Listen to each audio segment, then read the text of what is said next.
Having been in sales for over 20 years, one of the things I can tell you is most people the first 2 weeks of January, the first 2 weeks of the year, they're dry. They don't have people to sell. They don't have clients, and they're wondering, oh my gosh, what do I do? I'm starting off dry. I don't have anybody to talk to. The reason for it is because in the month of December, one of the best months ever to establish new clients, to get new customers, to get new referrals, the month of December, they don't do their part to prepare themselves to kick off the year strong. Today, I'm going to share with you how you can get 10 customers during the holidays.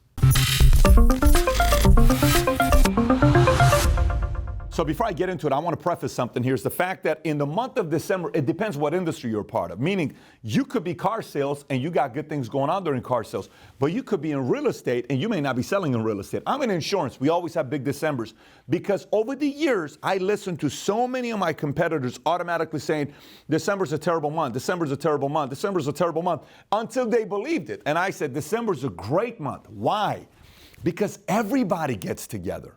Everybody's in a pretty happy mood because it's holidays and they kind of want to talk and they're a little bit more open, they're a little bit more fun, friendly because it's good season. The music, the whole thing makes you feel good.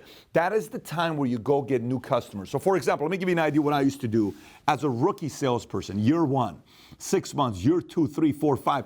I used to do this every Christmas, every December, and I was always stacked in the month of January with clients. And the time when I didn't do it, January was a rough month for me. First thing I used to do, make a list of names of places you go to regularly. What do I mean by this? Gym, same place. Jiffy Lube, same place. A restaurant, 7 restaurants you go to. You know, the 3 Starbucks you go to. The dealership you go to. Whatever office you go to. Whatever place you go get your haircut. Whatever place you go for your laundry, for your dry cleaning, for your Sunday church, for whatever, anything it is. Make a list of all the places you go to. Next, at all these places, make a list of first names. You don't need last names, first names of who you know at this place, like at gym. Bobby, Jackie, Larry. Okay, great. So I know at 24 Hour Fitness, I know Bobby, Jackie, Larry. Great. I write those names down. I know at the Starbucks place I go to, the manager's name is Cindy. I always get along with Cindy. She's always good to me. Great. When I go to this restaurant, the hostess at the front of this Ruth Chris restaurant, Charlie, he's connected. He's been there for a few years. He's always good. I want this guy. So you make a list. So 1, places you go to. Number 2, under each place you go to, you tie the names of people that you know at these places. The next thing you do with that is you make a list of 5 creative gifts. What do I mean by creative gifts? I like to add humor to it, but add some kind of a creative gift. It may be a popcorn machine. It may be bottles of wine. It may be a certain humor thing that you're going to give to somebody that they're going to laugh. There's so many cool, unique gifts to find nowadays that's less than $10 or less than $20. But you make a list of all these creative gifts. That's 5 gifts. Make a list of your top 50 best clients you have. I'm talking your best clients that you do business with.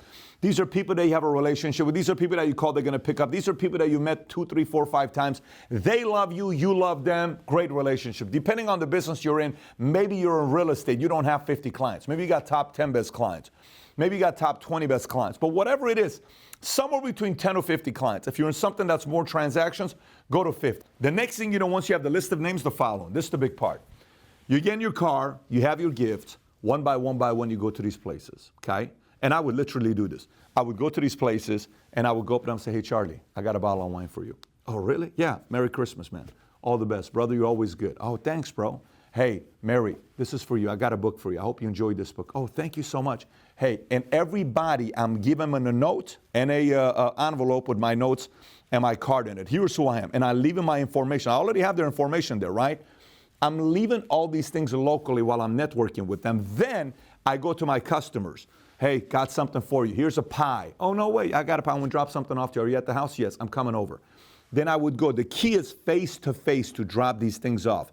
When they see you, this is the first thing they're thinking about. So now, say you've done it to 20 places you go to, and you got 20 names there that you do it to.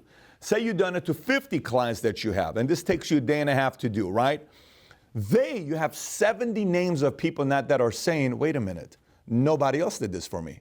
My other real estate guy didn't do this for me. My other insurance person didn't do this for me. My other finance person didn't do this for me.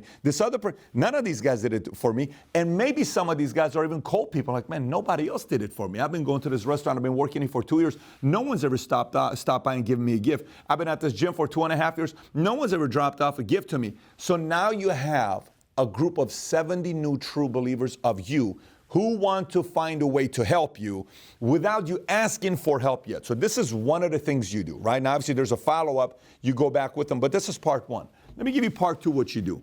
Part two, what you do is you make a list of your top best contacts that you have in business who are also in sales. They could be selling consulting, legal, CPA, accountant. It doesn't matter, insurance, real estate, finance.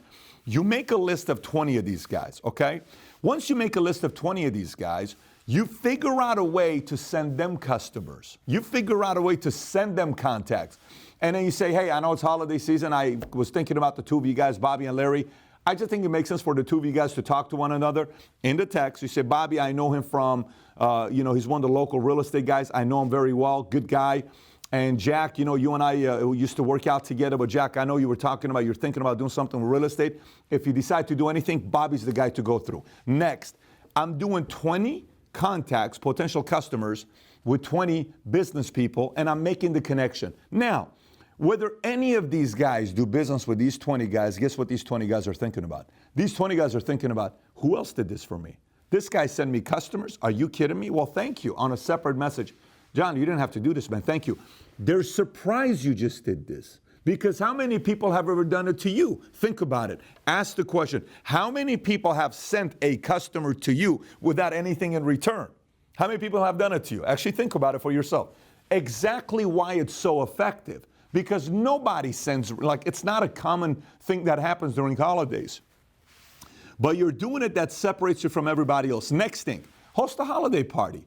And invite all your business guys together. Invite your customers that you already do business with and host a holiday party at your office. Put a potluck together. Do something fun and invite everybody. Food, fun, networking, get together. No outcome. How's everything? How you doing? How's the family? How's this? How's that?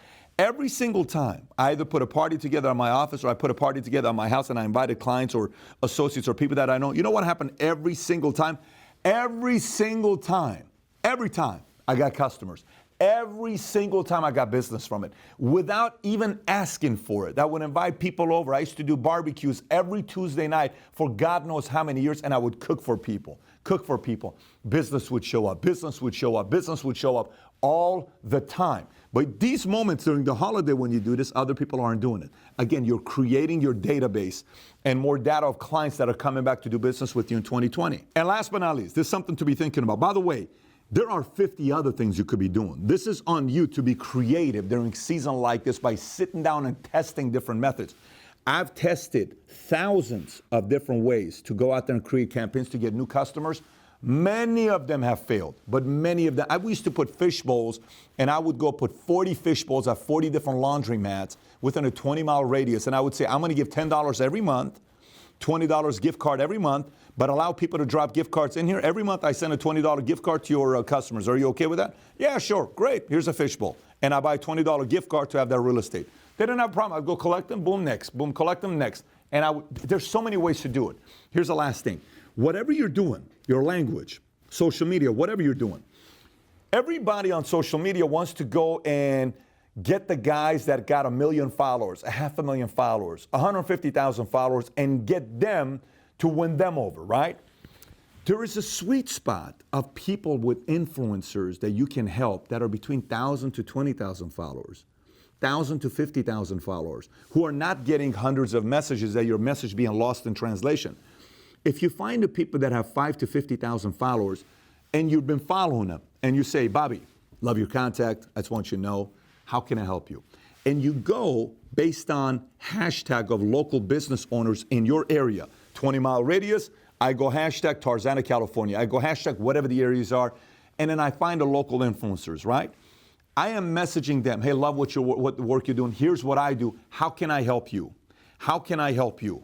How can I help you? How can I help you? I've been saying this for years on how can I help you. Here's why. When you go to somebody at a coffee shop, and they're standing there, you sit right next to them, let's just say, they're having a cup of coffee. I say, hey man, I like your shirt. Oh, thanks, bud. What do you do, by the way? Oh, I'm in real estate. What do you think they're going to ask you? What do you do? Okay?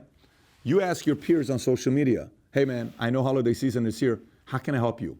How can I help you? I got big plans in 2020, but I want to ask you, Paul, how can I help you? Oh, here's what I'm looking for. Is there any context? Let me know if I can help you with this.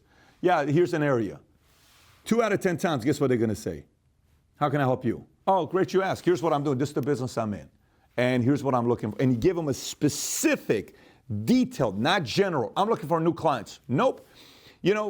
Thanks. I'm glad you asked. I'm looking for folks between 30 to 40 years old who are working at a job making 6 figures, or maybe people who got laid off and they're looking at rolling over, or folks that are between 35 to 55 years old, married, that are thinking about upgrading to another house, or I'm looking to, whatever your niche is, I'm looking for a business owner that doesn't do digital media or social media, that wants, you give them that niche, and then they go to work and they may tell you it's me or it's somebody else, or they give you a referral. Regardless, everything I said to you, you could test one of them and they could possibly not work for you, but eventually one of them will. And by the time January 1st comes along, you got a stack of 20, 30, 40, 50 clients to call.